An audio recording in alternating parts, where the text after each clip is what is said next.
Hello students, I am Pawan Yadav working as a PGT Mathematics in Suraj School, Rewari. And dear students, today we will discuss a very important topic of chapter 7th differentiation, that is Rolle's theorem. Now what is Rolle's theorem, what is its statement and how can we apply Rolle's theorem in particular questions. So today we will discuss Rolle's theorem. तो बेटा सबसे पहले मैं इसकी आपको statement समझाऊं कि Rolle's theorem actual में है क्या, क्या कहती है रोल्स थ्योरम। तो देखो, अगर मैं कहूं कि एक फंक्शन है तुम्हारा, if F is a function from A B close to R. अब ये आप बेटा रिलेशंस एंड फंक्शंस को याद करिए। ए बी क्लोज, ये आपका जो पहले गिवन होता था इसको क्या बोलते थे, याद करो, डोमेन बोलते थे। और ये क्या था तुम्हारा, कोडोमेन था। याद आ रहा है आपको। तो फंक्शन जब भी डिफाइन करोगे तो एक डोमेन होगा और एक उसका क्या होगा, कोडोमेन होगा। अब देखो ये रोल्स थ्योरम बेटा क्या कहती है, पहले डेफिनेशन बताऊंगा मैं आपको और देन फिर हम उसको ज्योमेट्रिकली एक बार स्टडी करेंगे कि ये है क्या। तो रोल्स थ्योरम क्या कहती है, जरा देखिए। If F is a function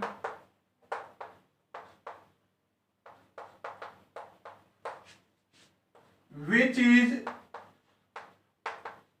देखो बेटा 3 पॉइंट्स है, विच इज, सबसे पहला पॉइंट क्या कहता है ये कि if it is continuous in the interval A to B close. कह रहा है जो क्लोज इंटरवल है ना ए टू बी, उसमें ये क्या होना चाहिए, कॉन्टिन्यूअस होना चाहिए। पहली बात, कॉन्टिन्यूअस का मतलब समझते हैं बेटा, मतलब वेल डिफाइंड, मतलब ये है कि कोई भी कर्व है ना वो बीच में ब्रेक नहीं होना चाहिए, है ना। आप बिना लिफ्टिंग पेन बिना उठाए जिस कर्व को आप बना पाए, ठीक है, वो आपका कॉन्टिन्यूअस कर्व होगा। तो क्लोज का मतलब समझते ही, यहां ए भी इंक्लूड है और बी भी इंक्लूड है। तो कह रहा है क्लोज इंटरवल में क्या होना चाहिए, वो फंक्शन कॉन्टिन्यूअस होना चाहिए। दूसरा क्या पॉइंट है बेटा इसका कि it should be variable in the interval A to B open. इस बार इंटरवल क्या होगा, ओपन होगा, मतलब डिफरेंशिएबल होना चाहिए ए बी ओपन इंटरवल के बीच में। अब ये डिफरेंशिएबल क्या है, मतलब बेटा कर्व के हर पॉइंट पे, इन दोनों के बीच में जो पॉइंट होगा उसके हर पॉइंट पे उसकी एक यूनिक टेंजेंट होना चाहिए। हर पॉइंट पे एक ही टेंजेंट होगा, यूनिक टेंजेंट होगा, तो आप कह सकते हैं कि वो डिफरेंशिएबल है। अभी डायग्राम से क्वेश्चन से और क्लियर करूंगा। तो इसका मतलब दो कंडीशन हमने पढ़ ली। पहला तो क्या होना चाहिए, कॉन्टिन्यूअस होना चाहिए। दूसरा फंक्शन क्या होना चाहिए, वेरिएबल होना चाहिए ओपन इंटरवल में। थर्ड कंडीशन क्या कहता है कि F A will be equal to F B होना चाहिए। मतलब जो फंक्शन में अगर ए वैल्यू पुट करूं, ये जो आपके पास पहला पॉइंट है, और अगर लास्ट वाला जो पॉइंट है एफ ओ बी निकालूं, तो उस पे वैल्यू क्या आएगी, सेम अगर आ जाए तो इसका मतलब 3 कंडीशंस पूरी हो गई। मतलब वो कंटिन्यूअस भी हो क्लोज इंटरवल में, वो वेरिएबल भी हो, और तीसरा वो क्या है, F is equal to F B हो। तो इसने रोल्स ने क्या कहा, इस थ्योरम क्या कहती है ये, now there exist at least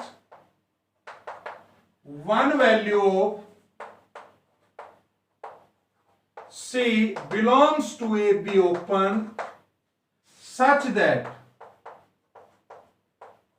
f dash C will be equal to 0। मतलब अब उसने कहा कि भाई कर्व के बीच में, A और B के ओपन के बीच में एक पॉइंट ऐसा होगा, कम से कम एक पॉइंट, एक से ज्यादा भी हो सकते हैं, कम से कम एक पॉइंट क्या होगा जिसपे एफ डैश सी क्या हो जाए, जीरो हो जाए।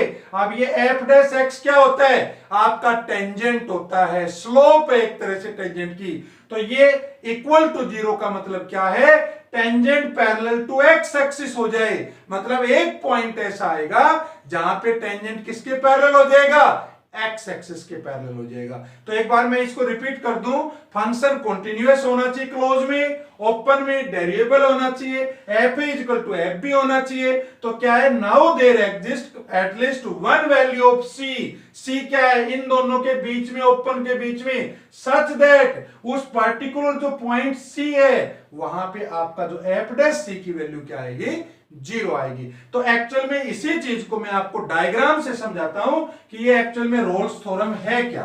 तो जरा देखिए बेटा, ये तीन कंडीशंस जो आपकी कंप्लीट करता हो वो क्या क्या कर्व बन सकते हैं, एक बार हम इसको स्टडी कर लेते हैं। तो देखिए जरा, सबसे पहला डिस्कस करते हैं। भाई देखिए, ये आपके पास बेटा एक्स एक्सिस है, ये आपके पास वाई एक्सिस है, ठीक है। तो एक तो ये पॉसिबिलिटी है कि भाई ये कर्व आपका इस तरह से बन जाए, देखो ध्यान से, ये कर्व बन गया। तो आप देखो, पहली बात तो इसको मैंने बिना इसको उठाए ये कर्व मैंने बना दिया है ना बेटा, इसका मतलब ये कॉन्टिन्यूअस हुआ है ना। अब जरा ध्यान से देखो, ये मैंने क्यों कर्व लिया, देखो ये अपनी तीनों कंडीशंस को फॉलो कर रहा है। सबसे पहला पॉइंट क्या है, ये मान लिया x is equal to A है, ये x is equal to B है, ठीक है बेटा। और इस वैल्यू को क्या कहूंगा, ये y की वैल्यू है, तो इसको मैं एफ ऑफ ए कह सकता हूं। भाई ए पॉइंट पे जो एफ एक्स की वैल्यू है, जैसे एफ एक्स कहते हैं ना, तो एफ एक्स का इनाम y है, तो x की जगह ए लूंगा तो एफ ए आ गया। और इसी तरह से ये वैल्यू क्या होगी आपकी, एफ ऑफ बी होगी, ये एफ ऑफ बी आ गया, ठीक है बेटा। अब आपने क्या देखा, देखो सबसे पहले कंडीशन मैंने क्या बताई थी कि फंक्शन क्या होना चाहिए, कॉन्टिन्यूअस होना चाहिए, किस इंटरवल में, क्लोज के बीच में, मतलब ए और बी क्लोज के बीच में कॉन्टिन्यूअस होना चाहिए, ए और बी क्लोज में। तो देखो क्या ये कॉन्टिन्यूअस है, देखो बेटा ये x is equal to A है, ये x is equal to B है, इसके बीच में हर पॉइंट पे फंक्शन कॉन्टिन्यूअस है। दूसरी बात क्या है, डेरिवेबल, आप किसी भी पॉइंट पे निकाल लो, एक यूनिक टेंजेंट आपका आएगा, है ना, हर पॉइंट पे एक सिंगल टेंजेंट आएगा, मतलब फंक्शन हमारा डेरिवेबल भी है, किसके अंदर, कॉन्टिन्यूअस भी हो गया और डेरिवेबल भी हो गया, है ना। तीसरा पॉइंट क्या कहा था मैंने, F A is equal to F B, जरा चेक करो, ये तुम्हारा एफ ए है बेटा, ये देखो ये तुम्हारा एफ बी है, बताओ दोनों पॉइंट के ऊपर y की वैल्यू सेम है कि नहीं है, F A is equal to F B भी आ गया, है ना। तो इसमें मैंने क्या कहा था, now there exist at least one value of C. अब बेटा देखो, कहीं न कहीं जब ये कर्व दो जगह पे y सेम आ रहा है, इसका मतलब कर्व कहीं न कहीं बीच में, बताओ टर्न लेगा कि नहीं लेगा। और जब वो टर्न लेगा तो यहां पे अगर मैं टेंजेंट ड्रॉ करूं, अगर आप देखो यहां पे इस पॉइंट को नाम दे देता हूं x इज इक्वल टू सी, अगर मैं यहां पे एक टेंजेंट ड्रॉ करूं तो बताइए ये पैरेलल टू x एक्सिस है कि नहीं है, ये टेंजेंट तुम्हारा क्या है, पैरेलल टू x एक्सिस है। मतलब ये हुआ इस पॉइंट C के ऊपर f डैश C तुम्हारा क्या होगा, जीरो होगा। मतलब क्या हुआ, एक कम से कम एक पॉइंट ऐसा मिलेगा जिसके ऊपर जो टेंजेंट आप ड्रॉ करोगे तो वो x एक्सिस की क्या होगा, पैरेलल होगा। अब क्वेश्चन ये है, क्या ये ऐसा ही कर्व बन सकता है बेटा, और देखो पॉसिबिलिटी और क्या बन सकता है, एक ऐसे भी बन सकता है, हमने इस वे से कर्व ले लिया है ना बेटा, ये कर्व आ गया आपका। तो देखो जरा इसके अंदर क्या हो रहा है, देखो ये आपका पॉइंट क्या आ गया, ध्यान से देखिए, ये पॉइंट आपका ए आ गया, x इज इक्वल टू ए आ गया, ये क्या आ गया बताइए, इसको मैं क्या कह सकता हूं, x is equal to B कह सकता हूं, है ना। आप बताइए क्या f is equal to F B है, बिल्कुल है। देखो ये आपका f ऑफ ए आ गया, और ये क्या आ गया आपके पास, ये आपके पास एफ ऑफ बी आ गया। तो आप क्या देख रहे हैं, F A is equal to F B. तो देखो क्या ये तीनों कंडीशन फुलफिल हो रही हैं। पहली क्या है, फंक्शन कॉन्टिन्यूअस होना चाहिए ए से बी के बीच में, आप बताओ कॉन्टिन्यूअस है कि नहीं है। दूसरी थी डेरिएबल होना चाहिए ओपन में। डेरिएबल का मतलब क्या हुआ, यूनिक इमेज होनी चाहिए। डेरिएबल का क्या मतलब होता है, यूनिक टेंजेंट होना चाहिए हर पॉइंट पे, किसी भी पॉइंट पे ड्रॉ कर लो एक ही टेंजेंट आएगा। तो अब क्या कहता था, अब देखो कहीं न कहीं से टर्न लिया कि नहीं लिया, ये टर्न लिया। तो नाउ देयर एग्जिस्ट, आखिरी लाइन याद करो, कम से कम एक पॉइंट ऐसा होगा सी जिसके ऊपर एफ डैश सी क्या होगा, जीरो होगा। मतलब एक पॉइंट वो होगा जिसपे जो टेंजेंट ड्रॉ करूं, देखो बेटा ये पॉइंट आ गया, टेंजेंट अगर ड्रॉ करूं तो वो किसके पैरेलल होगा, एक्स एक्सिस के पैरेलल होगा। मतलब जो तुम्हारा एफ डैश सी होगा ना, वो क्या होगा, जीरो होगा। ये तुम्हारा पॉइंट मैंने मान लिया एक्स इज इक्वल टू सी। लेकिन अब क्वेश्चन ये है, क्या बीच में एक ही पॉइंट ऐसा होगा जिसके ऊपर आपका टेंजेंट है वो पैरेलल टू एक्स एक्सिस होगा? क्या एक ही पॉइंट होगा, क्या एक से ज्यादा? बेटा एक से ज्यादा पॉइंट भी हो सकते हैं, दो भी हो सकते हैं, थ्री भी हो सकता है, फोर भी हो सकता है ना। देखो एक एग्जांपल लेता हूं जिससे आपको समझ में आएगा कि दो से ज्यादा पॉइंट भी हो सकते हैं। कैसे, जरा देखिए। मान लिया मैंने यहां पे ये कर लिया,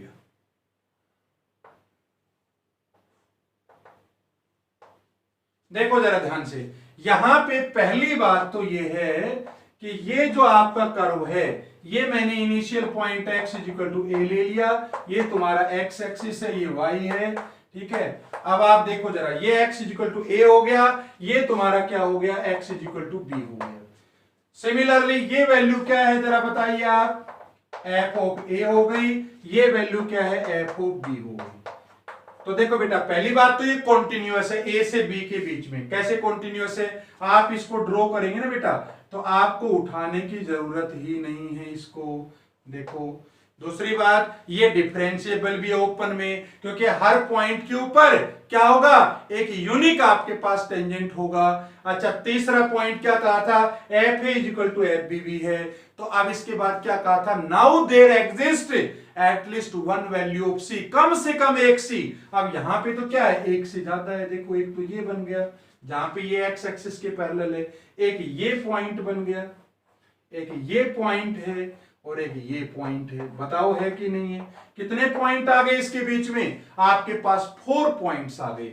इसको सी नाम दे देता हूं, इसको डी दे देता हूं, इसको ई दे देता हूं और इसको एफ।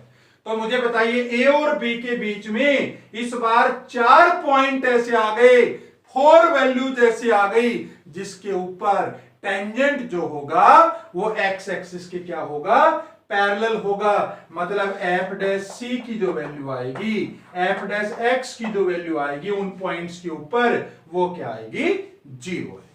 ठीक है बेटा। तो अभी ये हम जब क्वेश्चन करेंगे तो उससे आपको और अच्छे से क्लियर होगा। बस आप तो 3 पॉइंट्स को लर्न कर लो कि एक फंक्शन क्लोज इंटरवल में कॉन्टिन्यूअस होना चाहिए, ओपन इंटरवल में क्या होना चाहिए, डिफरेंशिएबल होना चाहिए, F A is equal to F B होना चाहिए। तो आप क्या लिखेंगे एक line, now there exist at least one value of C which belongs to open interval AB such that f dash c is equal to 0। अब हम कुछ क्वेश्चंस करेंगे इस एक्सरसाइज के जिससे आपको लगाना आएगा कि रोल्स थ्योरम को हम अप्लाई कैसे करते हैं।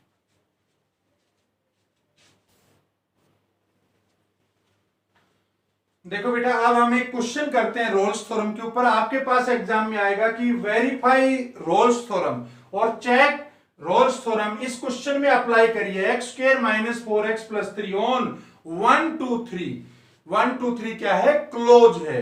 तो बताइए बेटा क्या क्या कंडीशन होती थी।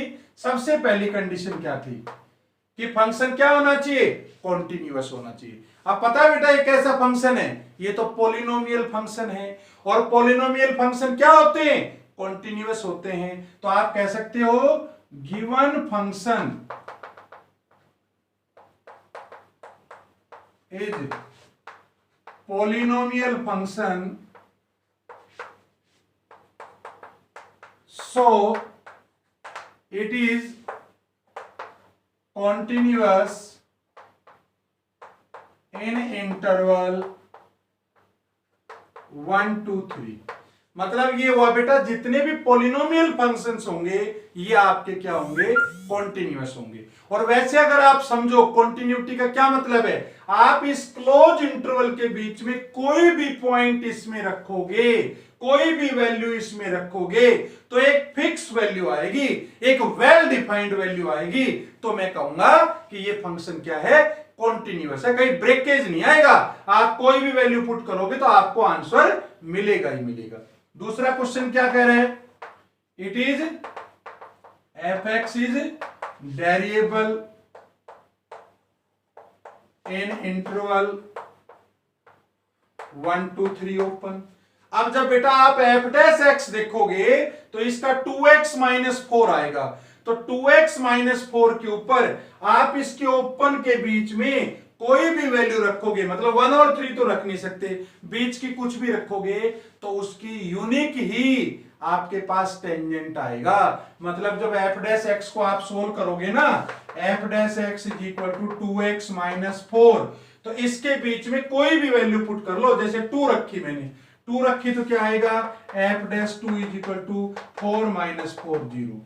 अगर मैं इसी के अंदर 2.1 रखूंगा ना तो एक अलग ही वैल्यू आएगी, 2 इंटू 2.1 माइनस 4, 4.2 माइनस 4 प्लस का 0.2।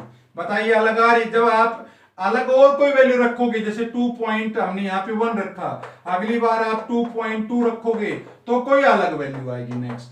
तो मतलब क्या हुआ, एफ एक्स है ना, उसकी क्या है, एक यूनिक टेंजेंट है हर पॉइंट पे, तो मैं कहूंगा इट इज वेरिएबल। तीसरा क्या है जरा बताओ, एफ ऑफ 1 की वैल्यू निकाल लो। बताओ बेटा एफ ऑफ 1 कितना होगा, 1 रखो इसमें, तो 1 माइनस 4 प्लस 3, क्या वैल्यू आ गई बताओ, 0। सिमिलरली किसको चेक करूंगा बताइए, एफ ऑफ 3 को चेक कर लीजिए। जब एफ ऑफ 3 बेटा निकालोगे तो क्या आएगा, 9 माइनस 12 प्लस 3, ये भी 0 आ गई। इसका मतलब क्या हुआ, F of 1 will be equal to F of 3। और याद है आपको, इसके बाद हम क्या लिखते थे, याद करो जरा, अब क्या कहेंगे हम जरा, नाउ देयर एग्जिस्ट, क्योंकि तीनों कंडीशन इसकी फुलफिल हो रही है, तो अब हम लिखेंगे नाउ देयर एग्जिस्ट। क्या लाइन थी ये, मैं बार बार नहीं लिखूंगा, आप बेटा इसको लर्न कर लीजिए। Now there exist at least one value of C belongs to AB open, open interval हमारा क्या है 1 से 3, तो 1 से 3 ओपन, क्लोज मत ले लेना, such that f dash C will be equal to 0। तो जरा एक बात बताइए बेटा, f dash x कितना आया था आपका, जरा बताइए। f dash x अगर निकालूं तो ये तो 2x माइनस 4 आया था। अब मुझे क्या लेना है, F dash C is equal to 0, तो जहां भी x लिखा हुआ है उसकी जगह में c रख दूंगा। तो एफ डैश सी की वैल्यू एक्चुअल में है क्या भाई, यहां c रखूंगा तो ये बनेगा 2c माइनस 4, तो 2c minus 4 is equal to 0। तो यहां से आ गया 2c इज इक्वल टू 4, तो c आ गया 2। अब आप देखो क्या ये वैल्यू हमारी 1 और 3 ओपन के बीच में है, बिल्कुल c इज इक्वल टू जो 2 आया ना बेटा, ये तो 1 और 3 के बिल्कुल बीच में होती है भाई, 1 और 3 के बीच में ही तो 2 आता है, इसका मतलब हमारी रोल्स थ्योरम वेरीफाई हो गई है। तो हमें 3 कंडीशंस चेक करने के बाद बेटा c की वैल्यू निकालना है, और अगर वो वैल्यू इसके बीच में आएगी ही आएगी, अगर 3 कंडीशन करेक्ट है तो हम कहेंगे रोल्स थ्योरम वेरीफाइड है। अगर इनमें एक भी कंडीशन ट्रू नहीं है, मतलब या तो किसी क्वेश्चन में फंक्शन कॉन्टिन्यूअस नहीं हो, तो roles theorem is not valid. अगर कॉन्टिन्यूअस हो लेकिन डिफरेंशिएबल नहीं हो, तब भी मैं क्या कहूंगा, Rolle's theorem is not valid. अगर कॉन्टिन्यूअस भी हो, डिफरेंशिएबल भी हो, और अगर F A is equal to F B ना हो, मतलब एफ ऑफ 1 एफ ऑफ 3 के इक्वल ना हो, तो मैं कहूंगा Rolle's theorem is not valid. लेकिन अगर तीनों करेक्ट हो तब हम आगे बढ़ेंगे। तो ये बेटा इसका फर्स्ट क्वेश्चन था। कुछ और क्वेश्चंस डिस्कस करते हैं, एक बार इसको आप नोट कर लीजिए।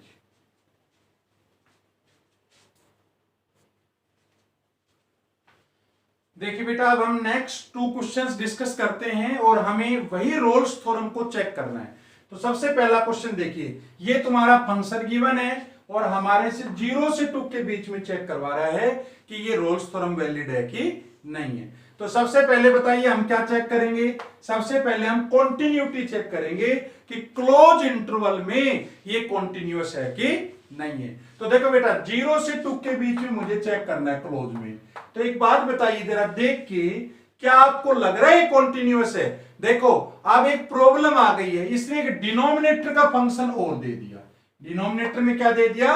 x minus 1। और आपने सोचा होगा कि जैसे ये 0 बन जाएगा, अगर ये x माइनस 1 0 बन गया तो ये तो फंक्शन तुम्हारा नॉट डिफाइंड हो जाएगा, क्योंकि समथिंग अपॉन 0 क्या होता है? डिफाइंड नहीं होता। तो इसका मतलब क्या हुआ?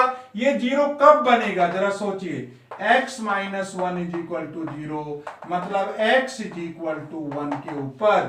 ठीक है, तो x इज इक्वल टू 1 क्या इसके बीच में बाहर है? आप जरा चेक करो, ये तो 0 और 2 के बीच में ही है। तो हम बेटा क्या लिखेंगे? The function f(x) is not continuous at x is equal to 1। x is equal to 1 पे कॉन्टिन्यूअस नहीं है, तो 1 पे कॉन्टिन्यूअस नहीं है तो इस इंटरवल में कॉन्टिन्यूअस नहीं है। और आपको पता है जब पहली कंडीशन ट्रू नहीं है तो क्या कहेंगे? Rolle's theorem is not valid. So हम कहेंगे Rolle's theorem is not valid, क्योंकि इसकी पहली कंडीशन आपकी क्या है? रॉन्ग है, ये कॉन्टिन्यूअस ही नहीं है। अगर कॉन्टिन्यूअस होता तो ये गारंटी नहीं है कि वो डिफरेंशिएबल होगा कि नहीं होगा। अगर डिफरेंशिएबल नहीं होगा तो अगेन रोल्स थ्योरम वैलिड नहीं है। ठीक है बेटा, तो इस क्वेश्चन को यहीं पे खत्म हो गया कि ये रोल्स थ्योरम इसमें वैलिड नहीं है। चलो एक और क्वेश्चन डिस्कस करते हैं। ये क्वेश्चन ट्रिग्नोमेट्री का लिया है मैंने इस एक्सरसाइज का, और ये क्वेश्चन क्या कह रहा है जरा ध्यान से देखिए। ये कह रहा है कि भाई f(x) है ना, वो आपको गिवन है ट्रिग्नोमेट्रिकल फंक्शन की फॉर्म में -1, और इंटरवल बेटा आपको क्या गिवन है? 0 से π/2 क्लोज। तो देखो सबसे पहला पॉइंट क्या है? Function f(x) is continuous in interval 0 से π/2 क्लोज। अब पता है बेटा मैं क्यों कॉन्टिन्यूअस कह रहा हूं? इसके बीच में कोई भी पॉइंट की वैल्यू रख लीजिए, आपकी एक वेल डिफाइंड वैल्यू आएगी। जैसे आपने मान लिया 0 रखा, यहां 0 रखा तो बताओ क्या वैल्यू आई? 0 sin 0 0 प्लस cos π/2 होता है 0, और आपके पास -1 बताओ वेल डिफाइंड आई कि नहीं आई? π/2 रखोगे तो भी वेल डिफाइंड आएगी, बीच की कोई वैल्यू रखोगे तो भी वेल डिफाइंड आएगी, मतलब फंक्शन क्या हुआ? कॉन्टिन्यूअस हुआ। दूसरा पॉइंट क्या होगा? f(x) निकालिए जरा, cos x minus sin x। तो बेटा ये भी क्या है? सो f(x) is variable in interval 0 से π/2 ओपन। अब अगर 0 से π/2 के बीच की कोई भी वैल्यू यहां पुट करते हुए इसके अंदर, तो बेटा उसकी भी कुछ ना कुछ फिक्स आंसर आएगा, तो हम कह सकते हैं इट इज वेरिएबल। तीसरा पॉइंट क्या है? याद है आपको? f(a) किसके इक्वल होना चाहिए? f(b) के। तो f(a) ले लेते हैं जरा, f(a) की वैल्यू क्या लें? 0। तो f(0) किसके इक्वल आ गया बताओ? sin 0 cos 0 -1।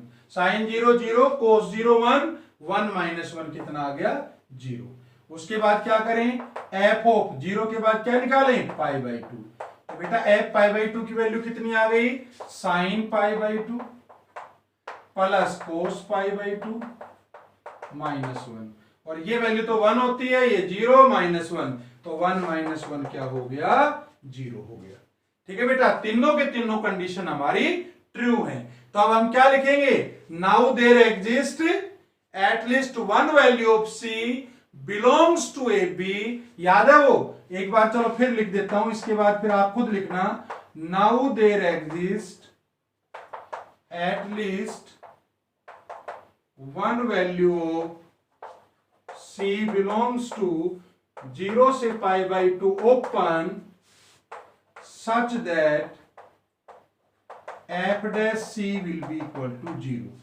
और जब एफ डैश सी को मैं 0 कहूंगा तो बेटा देखो एफ डैश एक्स ये आ रखा है, तो यहां पे सी रखिए, सी का मतलब क्या है, एफ डैश सी, एक्स को रिप्लेस कर दो सी से, तो ये बन गया तुम्हारे पास cos C minus sine C will be equal to 0। तो यहां से आ गया cos C is equal to sine C, है ना बेटा। टेन सी आ गया 1, तो सी बताओ π/4 आ जाएगा कि नहीं। आने को तो और भी बहुत सारी वैल्यू आएंगी, लेकिन मुझे तो इसके बीच की एक वैल्यू कम से कम चाहिए, और π/4 बोलो किसके बीच में है, बिटवीन 0 टू π/2। ठीक है, तो मैं कह सकता हूं सो रोल्स थ्योरम इज वेरीफाइड। भाई हमारे बीच में ही तो आनी चाहिए ओपन इंटरवल के, और हमारी वैल्यू इसके बीच में आ गई है। तो बेटा इस तरह से हमें क्वेश्चंस में अप्लाई करनी है रोल्स थ्योरम, तो नोट इट डाउन।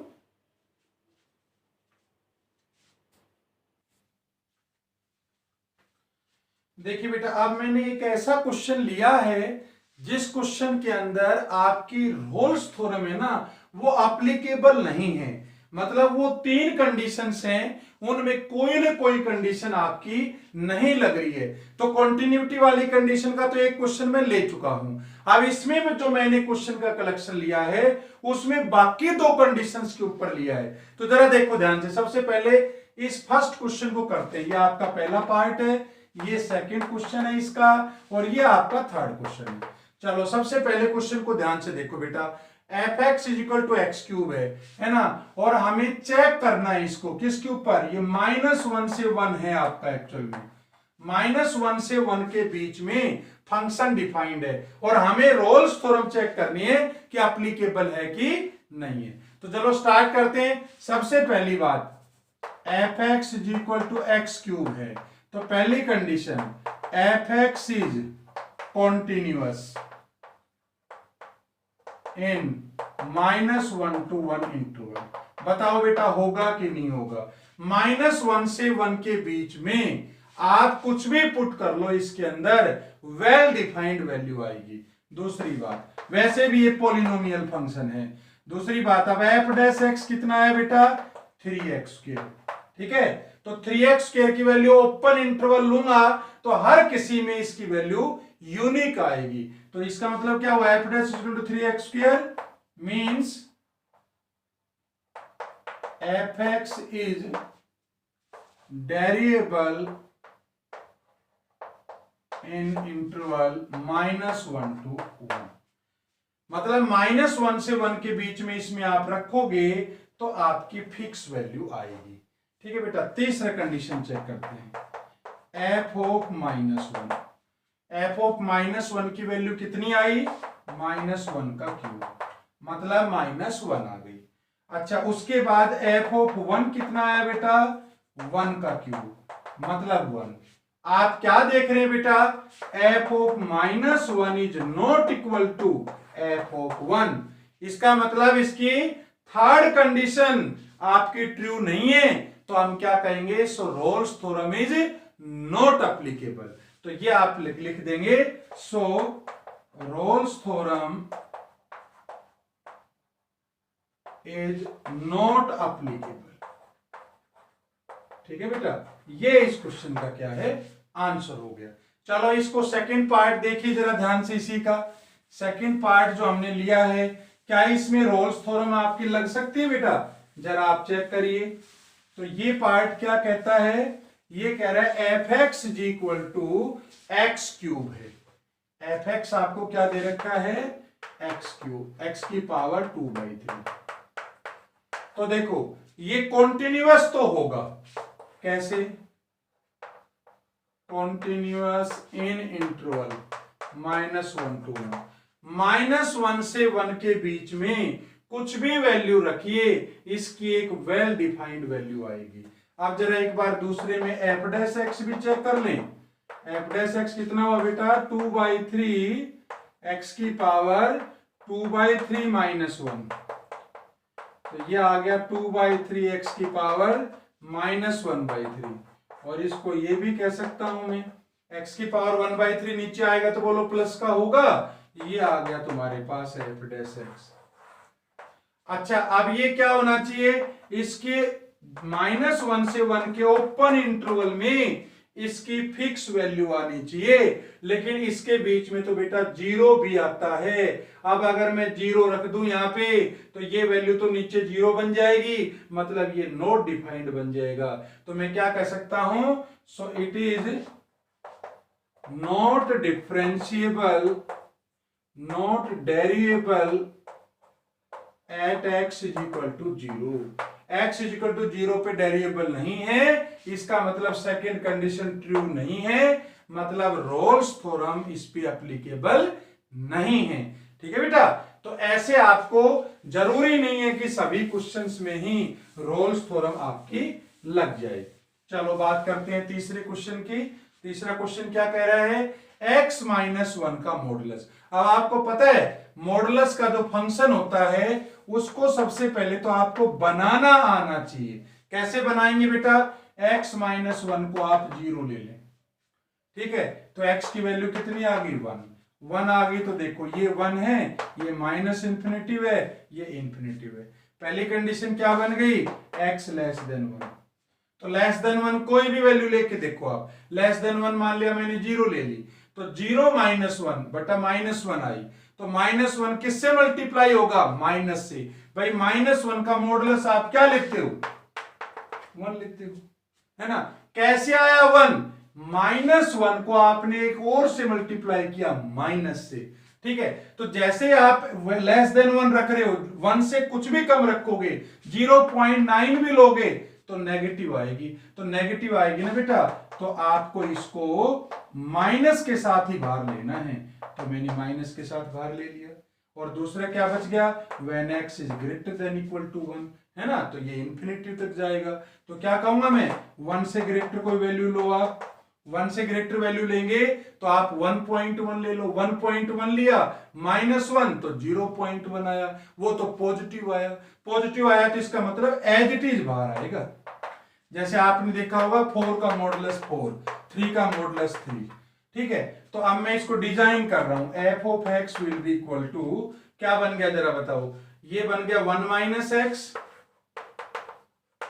माइनस से मल्टीप्लाई करूंगा तो 1 - x, 1 - x कब बना, when x is less than 1, और दूसरा क्या बन गया, x - 1 when x is greater than equal to 1।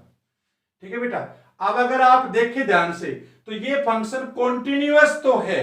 कैसे भाई, 1 के ऊपर ही तो खतरा हो सकता है, 1 से ग्रेटर भी आपका एक सिंगल फंक्शन है और 1 से लेस भी सिंगल फंक्शन है, और 1 पे अगर मैं चेक करूं तो यहां भी 0 आएगा, यहां 1 पुट करूंगा तो यहां भी 0 आएगा, है ना, इक्वल टू 1 तो यही पुट करूंगा, और जब 1 - h करोगे, लेफ्ट हैंड लिमिट लगाओगे तो 1 - h में जब यहां रखोगे तो 1 कैंसिल हो जाएगा, h की जगह 0 रखोगे तो 0 आएगा, ठीक है। 1 + h करोगे तो यहां रखोगे, मतलब ये कॉन्टिन्यूअस तो आएगा बेटा, याद करो कॉन्टिन्यूटी में left hand limit is equal to right hand limit is equal to function की वैल्यू। तो यहां पे जो तुम्हारा लेफ्ट हैंड लिमिट और जो राइट हैंड लिमिट और फंक्शन की वैल्यू इक्वल आएगी। चाहो तो आप इसको चेक कर सकते हो, कैसे, लेफ्ट हैंड लिमिट आप x इज इक्वल टू जब 1 पे निकालोगे तो लेफ्ट हैंड लिमिट कितनी आई, limit x approaches to 1 minus, 1 minus लेंगे तो कौन सा फंक्शन लेंगे, याद करो बेटा, लेस देन 1 में तो यही लेंगे, तो 1 - x, x is equal to 1 - h, x approaches to 1 minus h approaches to 0, तो ये बन गया limit h approaches to 0, 1 - 1 - h, h की जगह 0 रख दीजिए, 0 आ गया। तो मतलब ये हुआ कि लेफ्ट हैंड लिमिट की वैल्यू आपकी कितनी आ गई, 0 आ गई। अब क्या करें, कौन सी लिमिट निकालोगे, right hand limit, limit x approaches to 1 plus में कौन सा फंक्शन लोगे, ग्रेटर देन 1 में ये लेंगे, x - 1 आ गया, x is equal to 1 + h, x approaches to 1 + h approaches to 0, तो लिमिट h अप्रोचेस टू 0, यहां 1 प्लस एच माइनस 1, ये आ गया 0, आपका h की जगह 0 रखोगे। और तीसरा एफ ऑफ 1 कितना आया, यहां पे रख दीजिए इक्वल टू 1, तो 1 माइनस 1 इज इक्वल टू 0। तो आपने क्या देखा, left hand limit is equal to right hand limit is equal to function की वैल्यू। तो ये कॉन्टिन्यूअस तो हुआ, लेकिन बात करते हैं डेरिएबल की, क्या ये डिफरेंशिएबल है, वो जरा एक बार हम चेक कर लेते हैं। तो डिफरेंशिएबल के लिए क्या होगा, जरा चेक करो बेटा। ये एफ एक्स था, तो एफ डैश एक्स क्या होगा, डिफरेंशिएबल में डेरिवेटिव ही तो निकालते हैं, तो एफ डैश एक्स यहां जरा डेरिवेटिव करना, तो ये वैल्यू आएगी 1 का 0 माइनस एक्स का माइनस 1, तो माइनस 1 तो हो गया when x is less than 1, और जब इसका करोगे तो x का 1 माइनस 1 का 0, और 1 हो गया when x is greater than equal to 1। मतलब कह सकता हूं left hand derivative is not equal to right hand derivative. याद आ रहा है, लेफ्ट हैंड डेरिवेटिव में 1 माइनस लेते थे और राइट हैंड डेरिवेटिव में 1 प्लस लेते थे। इसका मतलब roles theorem is not applicable, और अगर ये एप्लीकेबल नहीं है तो हम इसमें ये वैलिड नहीं है। तो बेटा ये सब कुछ क्वेश्चंस का मैंने कलेक्शन लिया है, और इसके साथ हमारी रोल्स थ्योरम यहां पे फिनिश हो जाती है।